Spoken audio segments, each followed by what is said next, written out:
हिमालय का जो वर्गीकरण है वो 4 आधार पर बाँटा गया है तथा नदियों के आधार पर बाँटा गया है और उनके मध्यवर्ती की दूरी है वो भी दी गई है। तो आज हम देखेंगे हिमालय का पारदर्शिक वर्गीकरण, नाम देखेंगे, उनकी स्थितियाँ जानेंगे व उनके मध्य की दूरियां भी देखेंगे। तो सबसे पहले आता है हिमालय का पारदर्शिक वर्गीकरण। नाम आता है पंजाब हिमालय। जो पंजाब में स्थित है उसे पंजाब हिमालय कहते हैं और जो इसको अलग करती है वो स्थिति है सिंधु व सतलज नदियों के मध्य ये बसा हुआ है आपका पंजाब है हिमालय। इनके मध्य की जो दूरी है वो 560 किलोमीटर है। आगे आता है कुमायूं का हिमालय जो सतलज व काली नदी के मध्य में है। इनके मध्य की दूरी 320 किलोमीटर है। आगे आता है नेपाल का हिमालय जो काली व तीस्ता नदी के मध्य है और 800 किलोमीटर लंबाई, सर्वाधिक लंबाई इसी की है 800 किलोमीटर नेपाल हिमालय की, जो काली व तीस्ता नदियों के मध्य स्थित है।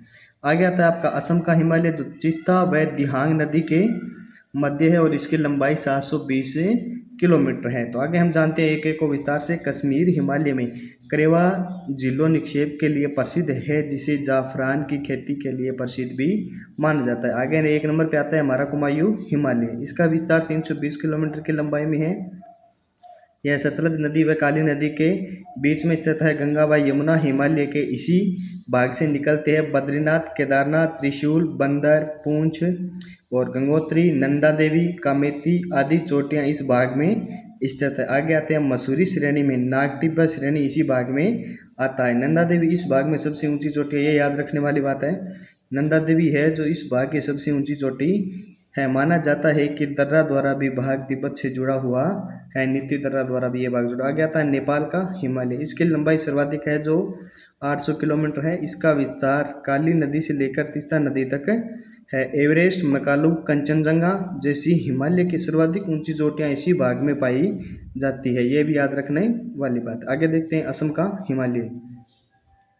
यह तीस्ता नदी से लेकर ब्रह्मपुत्र नदी के बीच 750 किलोमीटर की लंबाई में फैला हुआ है। यह श्रेणी नेपाल हिमालय की अपेक्षा नीचे है तथा सिक्किम, असम, अरुणाचल प्रदेश राज्यों में भूटान देशों में फैली हुई है। यहाँ की प्रमुख जो चोटियाँ है वो याद रखने वाली है। एक तो है कांगड़ा, चुमलहरिया, काब्रस, जांग, सांगला, पोहनी और नामचा बरवा। नामचा बरवा प्रमुख भी है। इस भाग की प्रमुख जो नदियाँ हैं वो दिवांग, दिहांग, लोहित तथा ब्रह्मपुत्र नदियाँ हैं। आगे आते हैं हिमालय की हिम रेखा।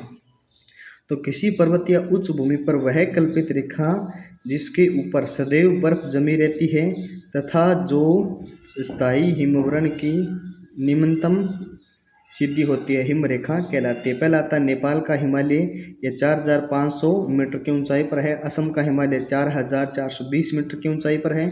पंजाब का जो हिमालय है वो 5185 मीटर की ऊंचाई पर है। कश्मीर का हिमालय 6000 मीटर की ऊंचाई पर है और कुमायूं का हिमालय 5200 मीटर की ऊंचाई पर स्थित है। आगे हम देखते हैं वरद हिमालय के प्रमुख शिखर। हिमालय का पहला ही पहला है ट्रांस, 2 नंबर पे आता है वरद और सबसे ऊंचा आपका वरद है, इसीलिए ये देखते हैं। तो शिखर का नाम है, ऊंचाई है और वापिस शिखर है एवं दक्षिण में ऊंचाई है। आगे हम देखते हैं एवरेस्ट। एवरेस्ट को नेपाल के अंदर सागरमाथा कहा जाता है। ये प्रश्न भी कई बार कंपटीशन एग्जाम में पूछा जाता है। तो माउंट एवरेस्ट 8848 और कंचनजंगा 8594, मैकालू 8481, लोहोत्सर 8384, चिहोयू 8153, गोसाईनाथ 8018।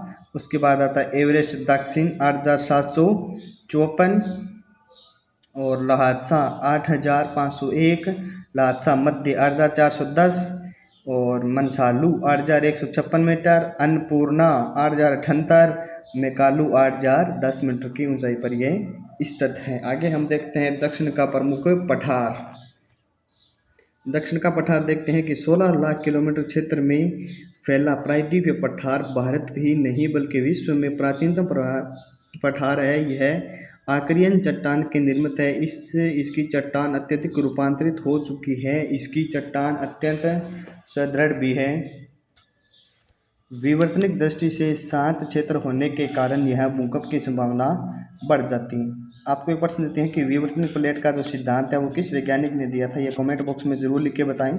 अरावली, कैमूर, राजमहल, ये राजमहल कहाँ का है? झारखंड का है। राजमहल व शिलांग की पहाड़ियाँ इसकी उत्तरी सीमा बनाते हैं। दक्षिण में कन्याकुमारी तक फैला हुआ है। यह पठार अनेक धरातलीय विभिन्नताओं से भरा हुआ है विभिन्न पर्वतों में उपस्थिति के फलस्वरूप यह पर्वत कई छोटे छोटे पठारों में विभाजित भी हो जाता है। इसके अलावा कई संकरी एवं चौड़ी घाटियां भी इस पठार के ऊपर पाई जाती है। वर्तमान समय में यह माना जाता है कि मेघालय का पठार प्रायद्वीपीय पठार का ही उत्तरी भाग है। गंगा व ब्रह्मपुत्र द्वारा लाए गए निक्षेपों यानी एस्टुरियों के बीच में भर जाने के कारण यह पठार प्रायद्वीपीय पठार से अलग प्रतीत होता है। राजस्थान मरुस्थल में गर्भ भाग में प्रायद्वीपीय चट्टानें ही पाई जाती है। आगे ये मोस्ट इंपॉर्टेंट बात आती है कि प्रायद्वीपीय पठार की औसत ऊंचाई 600 से लेकर 900 मीटर है। प्रायद्वीपीय भारत पश्चिमी तट का तीव्र ढाल व भ्रंश द्योतक है, जो अफ्रीका से भारत के अलग होने का कारण बना था। यही कारण है कि अनेक विद्वान पश्चिमी घाट को वास्तव में पर्वत न मानकर उसे भ्रंश कगार मानते हैं। इसी पठार का झुकाव दक्षिण व दक्षिणी पूर्व की तरफ है। फलस्वरूप अधिकांश नदियां बंगाल की खाड़ी में गिरती हैं। एवं पूर्व घाट पर्वत काफ़ी अपर्दन हुआ, इसका टूट फूट काफ़ी ज़्यादा हुआ था। भू संचलन के कारण इस पठार में कई दर्रार घाटियों का निर्माण हुआ। नर्मदा व ताप्ती जैसी नदियां दर्रार घाटियों का अनुसरण करते हुए प्रायद्वीपीय पठार के ढाल के विपरीत प्रवाहित होकर अरब सागर में गिरती। आगे हम देखते हैं प्रायद्वीपीय पर्वत। अरावली पर्वतमाला इसमें सबसे लंबी और विश्व की सबसे प्राचीनतम जो पर्वतमाला ये अरावली है, यह एक अवशिष्ट पर्वत है। वह विश्व का प्राचीनतम मोड़दार पर्वत है। बलिन पर्वत भी आता है। यह दिल्ली व अहमदाबाद के लगभग 800 किलोमीटर की लंबाई में फैला हुआ है। गुरु शिखर इसकी सबसे ऊंची चोटी है, जिसकी ऊंचाई 1722 मीटर है। याबू पहाड़ पर स्थित है, सिरोही जिले के अंदर, राजस्थान में अपने। उदयपुर के निकट जरगा पहाड़ी, अलवर के निकट हर्षनाथ पहाड़ी तथा दिल्ली के निकट इसे दिल्ली की पहाड़ियों के नाम से जाना जाता है। आगे हम देखते हैं अरावली पर्वतमाला की पूरी विशेषता। यह कठोर व कार्बनिक चट्टानों से बनती है। इसे सीसा, तांबा, जस्ता, एस्बेस्ट, अभ्रक आदि खनिज पाए जाते हैं। बर्फ, दसूरी, परवारिया, पलमटाय घाट इसके महत्वपूर्ण दर्रे हैं। इसके पश्चिम की ओर माही व लूनी नदी, पूर्व की ओर बनास नदी में निकलती है। इस श्रेणी का निर्माण 600 से लेकर 570 मिलियन वर्ष पूर्व प्री कैम्ब्रियन काल में माना जाता है। यह विश्व की सबसे प्राचीनतम श्रृंखला में से एक है। ये भी याद रखने वाला है, विश्व की सबसे प्राचीनतम श्रृंखला अरावली। फिर कब हुआ था? प्री कैम्ब्रियन काल के अंदर। अरावली के पश्चिम की ओर माही व लूनी नदियाँ निकलती हैं और लूनी नदी कच्छ के रण में जाकर विलुप्त हो जाती है। लूनी नदी का जो उद्गम होता है वो नागपाड़ अजमेर से होता है। विंध्याचल पर्वत देखिए, यह प्राचीन युग में परतदार चट्टानों में से निर्मित है, जिसमें लाल बलुआ पत्थर बहुतायत मिलते हैं। इसकी जो औसत ऊंचाई है वो 700 से लेकर 1200 मीटर तक मानी जाती है। यह पर्वतमाला पश्चिम से पूर्व की ओर बारनेर, कैमनूर, पार्श्वनाथ की पहाड़ियों के रूप में गुजरात से लेकर बिहार तक विस्तृत है।